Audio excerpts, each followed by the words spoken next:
ഇന്ന് ഞാൻ ഫേസ്ബുക്കിൽ ഒരു വീഡിയോ കണ്ടു. എന്താ വീഡിയോ എന്ന് പറഞ്ഞു കഴിഞ്ഞാൽ കലാഭവൻ മണിച്ചേട്ടൻ പാടി അഭിനയിച്ച ഒരു ഭക്തിഗാന ആൽബം ഉണ്ട്. ഞാനത് പാടിത്തരാം. ശ്രീ മുരുക പഴനിയാണ്ടവ വേലവനെ വേലായുധ അടിവാരത്തിൻ അഭിഷേകത്തിനായി തൊഴുതു നിൽക്കുന്നേ. ഈ ടോണിൽ നരനിലെ ഒരു പാട്ട് പാടിയത്, നരനിലെ വേൽമുരുക ഹരോ ഹര എന്നുള്ള പാട്ട് പാടിയത്. അപ്പം അതിൻ്റെ അടിയിൽ ഒരു കമൻറ്റ് വന്നു. ആ കമൻറ്റാണ് എന്നെ ഈ സാഹസം ചെയ്യാൻ പ്രേരിപ്പിച്ചത്.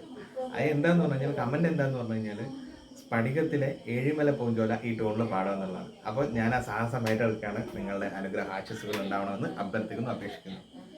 സംഗീതം നൽകിയത് KS ചിത്രയും ലാലേട്ടും കൂടി സ്ഫടികം എന്ന് പറഞ്ഞ സിനിമയ്ക്ക് വേണ്ടി പാടിയ പാട്ടാണ്. അത് ഞാൻ എൻ്റെതായ രീതിയിൽ നേരത്തെ പാടിയ ആ ഭക്തിഗാന ടൂണിൽ പാടുകയാണ്. ഏഴിമല പൂഞ്ചോല മാമലയ്ക്കും മണിമാല പൊന്മാല പൊന്മാല ഹേ ഞാറ്റുവില കൊഞ്ചടി കൊഞ്ചടി കൊഞ്ചടി കൊഞ്ചടി മുത്ത് ഏഴിമല പൂഞ്ചോല മാമലക്കും